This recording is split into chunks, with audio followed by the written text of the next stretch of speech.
Almost 5 months ago, I created my Sims 4 Forever World, and I've recently hit the 100-hour mark between the households I've been rotating between in Willow Creek. I've been having so much fun playing in Foundry Cove with my Very Veggie Legacy Challenge, Cassandra Goth and her Evil Scientist arc, and Burt Pancakes, who is Bob Pancakes' more outgoing and charismatic, but equally food-obsessed brother. But now I'm really craving a change of scenery and something to bring me out of my comfort zone a little more when it comes to creating Sims content in general. And this brings me to the brand new challenge that I'm kicking off with this video.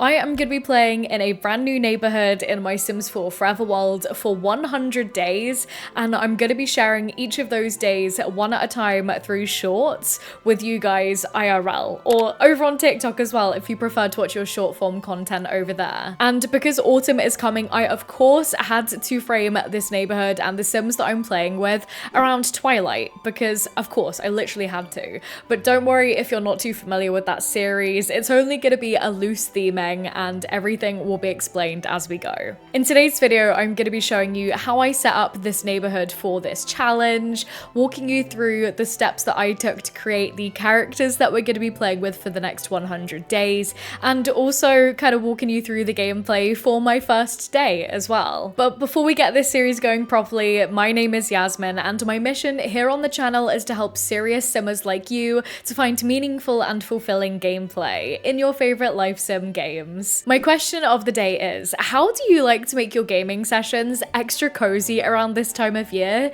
If you have any particular rituals that you like to go through as you're playing, definitely let us know in the comments down below, because I need lots of inspiration now that the weather is going to be starting to cool off soon. But without further ado, let's get into the video.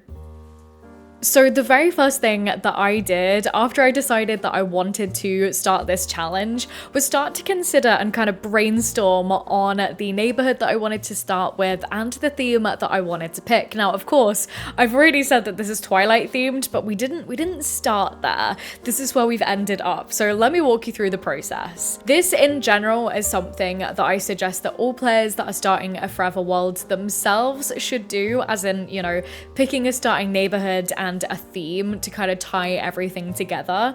Because if you're trying to focus on the entire world right off the bat, that is a fast track to feeling super overwhelmed. And it's actually quite motivating, I found at least, to really hone in on one neighborhood and to get to see like a good chunk of change happen over time as you play in this one area. And so again, knowing that I wanted to do this 100 days challenge, after doing a little bit of journaling, I realized that I had two ideas for potential neighborhoods that I wanted to play with. The first one was expanding into a second area in Willow Creek. I can't remember the specific name of the neighborhood, but it's the one where Bob and Eliza Pancakes live. This was actually the neighborhood that I moved Burt Pancakes to not all that long ago, so we've already started to make a bit of progress here. And I think that the theme that I'd want to go down would be to have it almost like Desperate Housewives themed, where, you know, you'd see the progress that we would maybe make with Bob and Eliza, see what happens with their relationship, maybe also adding in Daniel and Mary Sue Pleasant, seeing what happens with them, and of course we've got Bert there. Like, that was the kind of idea that I had, and I definitely do still really like that idea, because I think that there is so much room for like relationship chaos and affairs and just so much drama. But I decided to actually go with my heart, go with the Hoa Hoa Hoa season because it's coming up, and I actually decided to, of course, land on a kind of Twilight-y themed, because my soul really was craving it, honestly. I don't know who decided all of a sudden in the year of our Lord 2025 that autumn suddenly started in August, but here we are. And again though, I will say I started by not really having much more of a concept of what Sims we'd be playing with and kind of what their stories and goals and ambitions would be past I want to play with Twilight. And so it did take me a little bit more time of journaling and kind of ruminating on this idea, I guess, to kind of land on what we have done today. I also took a little bit of time to rifle through the world maps in Sims 4 so that I could pick the perfect neighborhood for my Sims, and I actually landed on Brindleton Bay because it of course has that really Pacific Northwest vibe vibe. It's, you know, got like, especially so the town area, the town center area, it's got like all the hills in the background with all of like the like evergreen trees, and it just has that very like sleepy small town vibe, which I thought was perfect for these Sims. And so now that we have our loose neighborhood theme established and the neighborhood that we're going to be playing in, it's now time to create and design the Sims that I'm going to be starting off with.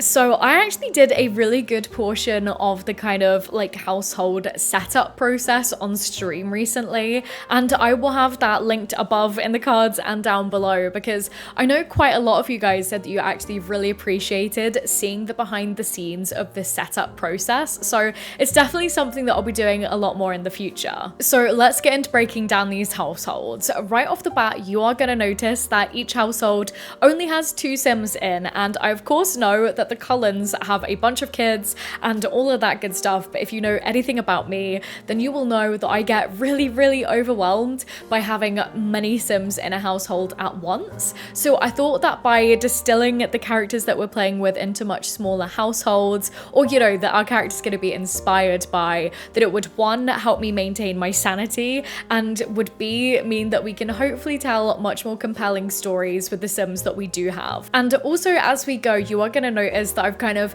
picked and chosen and manipulated these characters and the elements of their stories and their lore from the Twilight series. As I mentioned right at the top of this video, it is kind of mainly a very loose inspiration rather than, you know, really strictly following the stories and replicating them in my own game.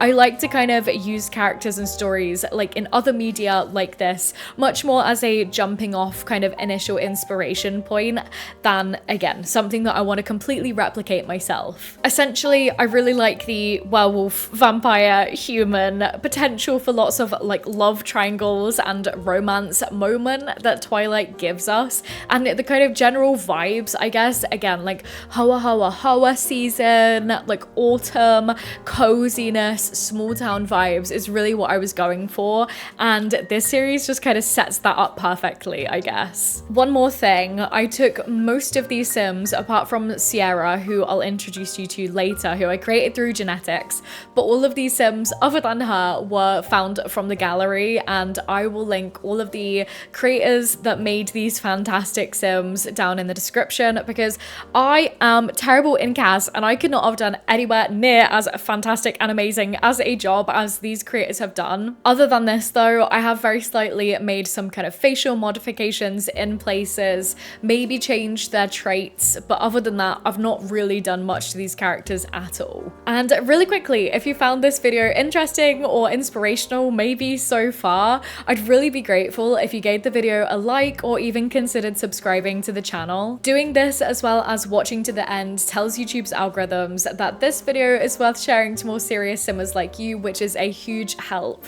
The link to become a channel member, where you can get access to exclusive live streams and even the ability to add your own Sims to my forever world, is found in the link down below. Enough of my spiel, let's get back to the video. Getting into the first household then, we have Edwin and Lockerbie Sullen. These are a vampire kind of father-son duo who have spent the last, you know, couple of centuries, but who's paying attention, you know, in the upper echelons of society and kind of just generally wafting around the globe. Here's their family backstory, and do excuse me as I'm looking down because I did actually fully write this out while watching Twilight. I also had like an autumnal candle going and a cup of tea. It was quite glorious, if I do say so myself. So I'm actually just gonna read out the backstory that I've written for them here. So Edwin didn't come from a particularly high status background, but he was surrounded by the fabulously wealthy members of high society, having been a third footman at the local lord's home. One winter, the house, the family and staff alike,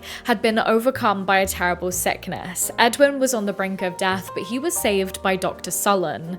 On the few times that they had met, Edwin and the good doctor had struck up a form of friendship, playing the occasional game of chess. And so, given the opportunity, Lockerbie Sullen could not let this bright and ambitious boy's life go to waste. It took a good few years before the Sullens' new peers began to notice that this curious father-son duo did not appear to age as they were. While the church still played a dominant role in the lives of many in the upper echelons, there were some on society's fringes who'd begun to research, make inquiries, and read strange, dusty old tomes on the occult. It wouldn't be long until their secret would be revealed, despite the two being careful to avoid the temptation of the crimson nectar which flowed through the veins of partygoers, which was far sweeter than the wine being passed around at such gatherings. And so the Sullens moved, and did so again every decade or so, to a new town, village, or city depending on what mood struck them on the day they packed their bags. Now they find themselves in Brindleton Bay, a quaint fishing town which is long past its prime. Their home, an abandoned cannery, modest compared to the grand homes and palaces they frequented in their youth, but tastefully decorated nonetheless. It even includes some sheltered outdoor areas, so they might find the faintest breath of sea air and pretend to relish in the sun's rays. For many years, Edward had shunned the life-saving curse which Dr. Lockerbie had bestowed upon him, believing it to be monstrous and unnatural. But at the same time, his views on his previous humanity had become muddied. In one moment, he would mourn those he lost, pitying their delicate nature, his old delicateness, something that could not be helped. In another, he savagely despised this frailty and begrudged it for being the reason that his friends from his former life in service, and any other that he'd made since then, had passed away. This, coupled by the surroundings of the wealthy and their lackluster views on the less fortunate, had resulted in a sense of superiority which Edwin must reckon with. And Dr. Lockerbie had been a doctor for centuries. He has an incredibly deep knowledge of medicine, ranging from the more primitive elixirs from plants that he learnt during his early training to the more sophisticated methods of modern practice. However, he finds it fun to work from the bottom of every new position that he takes up, to humble himself and remind him of what it's like to be back in the trenches. He had a lover long ago, but her illness developed so rapidly that she did not have the strength to survive the venom. Lockerbie had learned an important lesson here in being decisive, one that stuck with him throughout his medical work experience, and one that saved young Edwin during the mysterious outbreak in the late 1880s. Since turning Edwin into both a fellow vampire and son-like figure, he and the boy have been traversing the globe and attempting to keep a low profile while enjoying the status which being a well-educated doctor can bring. So as you can see, I went really crazy with this one as I was writing it. I was in like a trance as I was writing, and I don't think that I'm much of a writer, so I actually kind of surprised myself. It's not that good, it's not that unique, but when I got to the end of it, I was like, wow, I had a lot of fun doing that, so surely that's all that matters. Again, I'm sure that those of you who are far more well-versed in the Twilight series lore than I am will be able to pick out the bits that I took inspiration from and see the bits that I kind of discarded. I did kind of go, again, right, I've been saying this in my streams a lot recently, I've just finished my rewatch of Downton Abbey for like the first time in years, and as you can see, I've had the like upstairs, downstairs aristocracy, like, you know, normal working folk, like trope in my brain at the moment, and so I kind of use that as a bit of a jumping off, mixing in some Twilight. I don't know, I had a lot of fun with it. And so let's actually talk about these Sims themselves then. So both of them are vegetarians, which for me is going to be quite interesting to explore, with them being vampires, of course, and like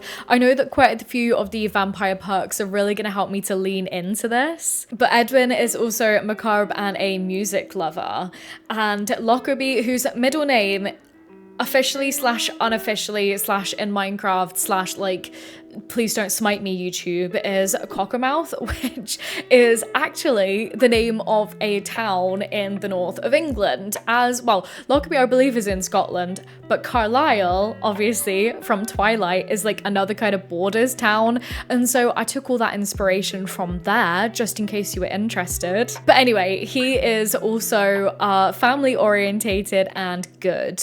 And so for the goals that I wanted to achieve with this household, Edwin is really going to be focused on getting a better understanding of his vampiric powers and really kind of, I guess, reckoning with the sort of like moral quandaries and his own views on humanity and where that fits in to him being a vampire. Like, I just think this is going to be quite interesting, and I feel like this character is kind of on the precipice of deciding if he wants to take the good vampire route or the evil vampire route, and I quite like playing with with chaotic Sims at the moment, so we will see what happens. But of course, we gotta have him also work on his piano skill because it's Debussy, and also his fitness skill because if you're gonna be carrying spider monkeys up the side of mountains, you've got to be pretty strong, I would think.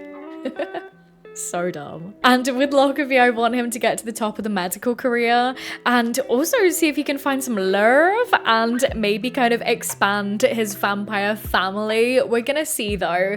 Again, I don't want to kind of make too many Sims, but who knows? Literally, we have 100 days to play in this neighborhood, so we have a lot of time to figure out what we want to do here. And also, if you're wondering what I'm using to kind of make my Sim notes, this is SavePal, which is the Sims 4 save file Notion tracking template, which I have created. You can find it at the link in the description below if you want to check it out for yourself. It really has been so helpful for allowing me to organize all of these notes that I've made about my Sims and recording the progress that I've made over the last 4 or 5 months in my forever world. So again, it's in the description below if you want to check it out for yourself, as well as a video that kind of unpacks all of it a lot more if you're interested.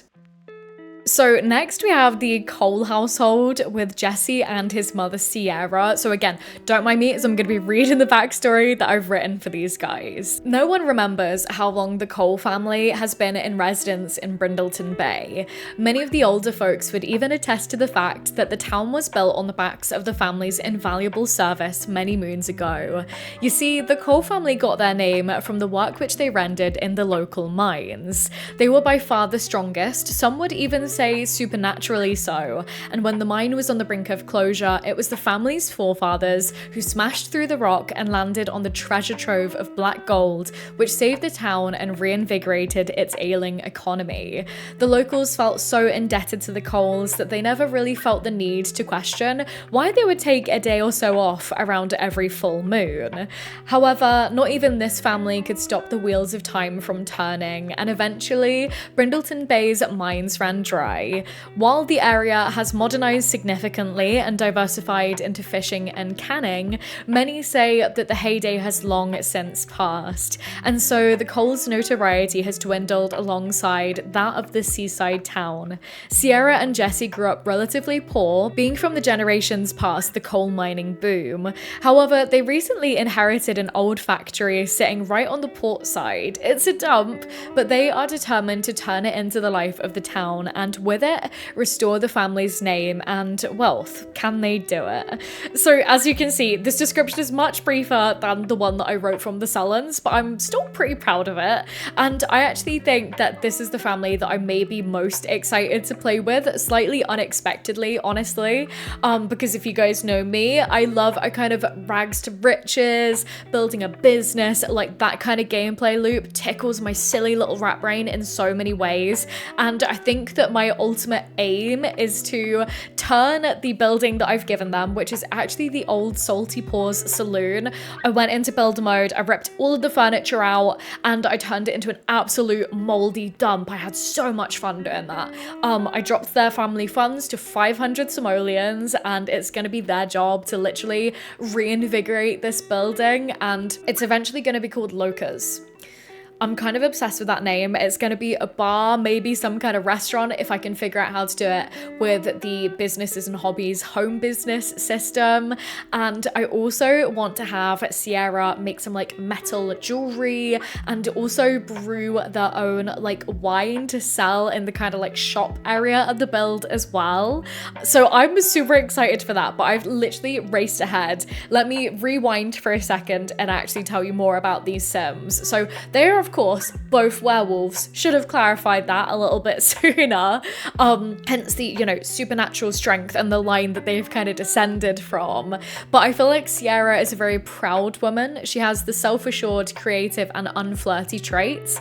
And again, it really is her mission to kind of restore her family name and also build back up the family kind of pack, I guess. Whereas on the other hand, Jesse, he's a little bit more laid back. He of course cares about his lineage, but he just loves being outdoors. So I want to get him into fishing for sure. I feel like that really ties into the local economy. You know, it makes sense. I feel like he just enjoy being outside, being on the water, also helping with the business. But you know, I don't feel like it would be his passion like it is his mother's. And his other traits are also goofball and jealous, I think. Now, I know that in the books, you guys are probably going to be wondering, wait, Jacob doesn't have a mom? What are you talking about? That's right. I know that Jacob's mother did die in a car crash when he was young, I believe.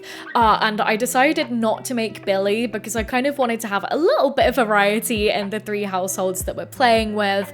And I thought that it could just open up room for a little bit of like spicy potential love triangle between the parents as well. I don't know, we'll see. But I'm actually really happy with how this household came out.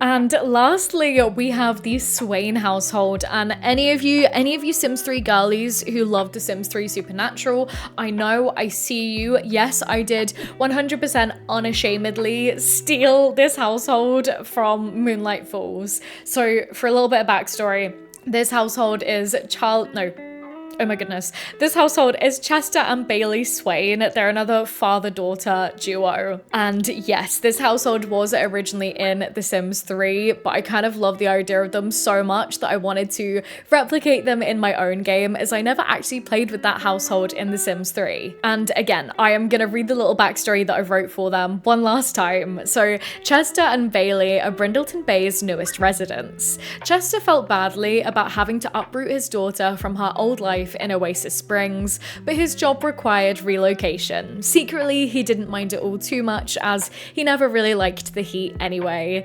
On arriving in this sleepy seaside town, the two can't help but get a feeling that there's something not quite normal about the other locals. One family, the Sullens, they learn, were unusually pale and seemed to avoid the daylight, but if the town were to trust Dr. Lockerbie with their health, who was he to judge, Chester thought.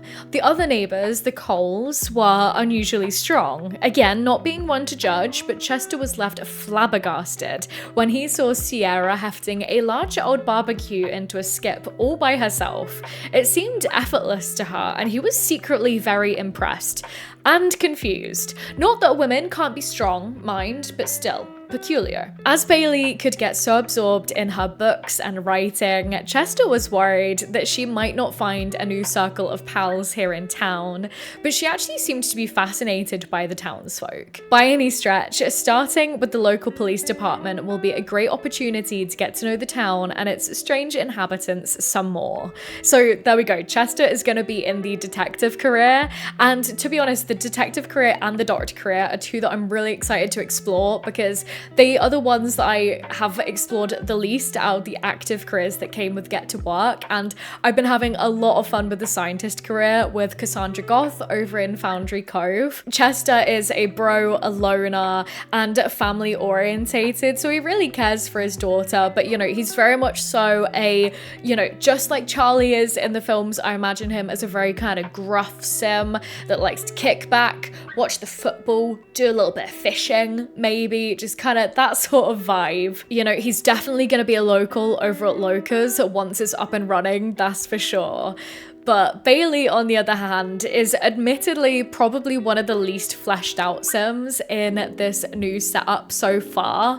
And honestly, doing all of this kind of background work for myself, which I should have said earlier, makes me feel way more connected to the Sims that I'm playing with, has been admittedly a little bit difficult and a bit eye-opening because it really made me realize that these characters in Twilight kind of don't have quite as much personality as I thought that they did, or, you know, interests and hobbies and stuff like that. I'm sure that if I went back and read the books, I would get a bit of a better idea of these characters, but still. On the other hand, though, this does really open up the door to kind of explore what these characters are like in my own game, rather than, again, taking too much inspiration from the source material.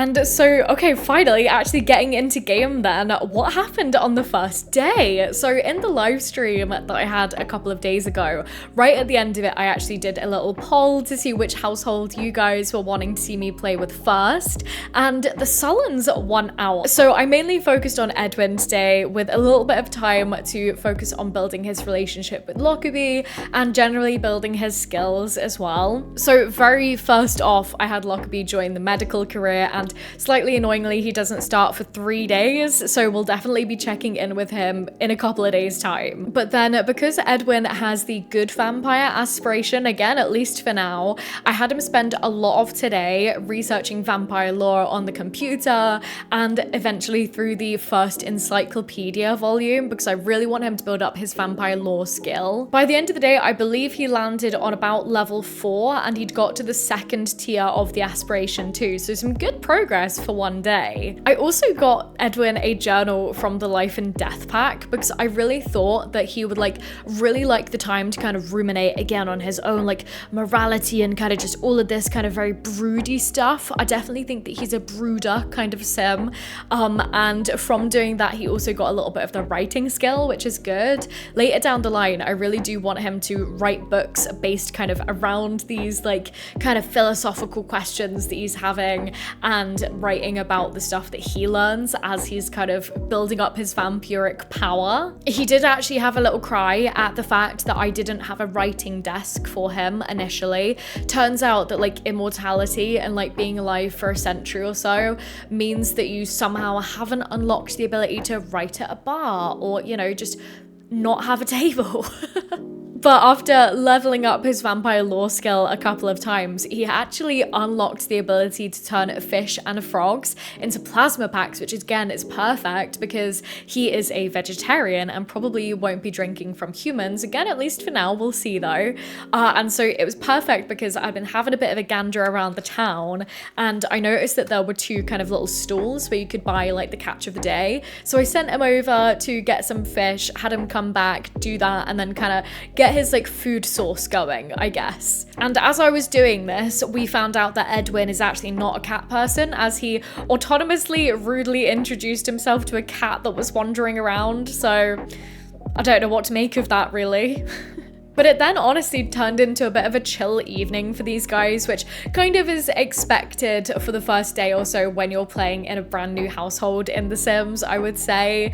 Lockerbie and Edwin played a couple of rounds of chess, and it was here that they developed a close family dynamic, and Edwin already got the ambitious character trait, which is really good because, again, I'd used that word in my little background description of these guys, and I was like, wow, it's all coming together, it's all falling together, good lord. But it seemed that Lockerbie was actually inspired by Edwin. He wanted to get a journal and write down a bucket list item, and so I did that. And he got the one where he wants to prove his vampire superiority, which means buying 5 Sims. So already it seems that he is actually also kind of potentially questioning what he, kind of how he wants to use his vampiric powers, I guess. I don't know, because again, he is a vegetarian, but he also wants to kind of make his own vampire family. So it's going to be interesting to see how we reckon with all of this. But by the time that we'd, had a couple of games of playing chess, and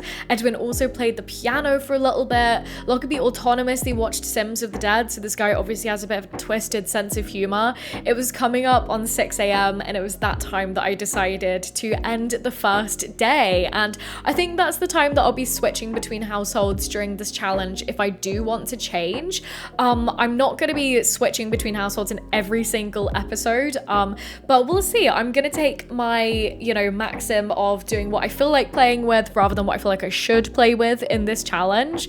But yeah, 1 day down, 99 to go. And with that, we have reached the end of this video. I would love to hear your thoughts on these households and this general challenge set up so far. If you have any other ideas for what we should do with these Sims, let us know in the comments down below. I would literally love to hear your thoughts. But before we go, I have to thank our amazing channel members for supporting my work over here. So starting off with the Tiberium level members, we have Amy M, Roberta C, Bloodied Porcelain, Lady Cilantro, and Fanagander. And for our Soul Piece level members, we have Catherine, Adriana J, Eva L, Charlie, Rachel D, Lisa S, Leone, Mason P, Melissa H, Nina B, Moa1015, Pandora, Haley M, Paulina, Lessian I, Alexandra, Karine SH, Laura, Nancy P, Jazzy Smiles 84, Mooney, Lindsay S, Ellie, Rachel 52, Ali E,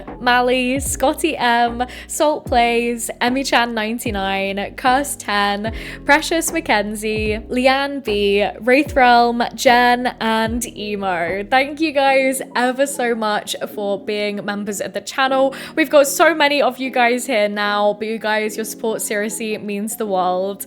Once again, my question of the day has been, what do you do to make your Sims sessions feel extra cozy as we approach the cooler end of the year? Let us know in the comments down below. If you want to hear me yap on some more, click on the video on the screen right now, as YouTube has picked it out just for you. But other than that, guys, thanks so much for watching, and I'll see you again soon.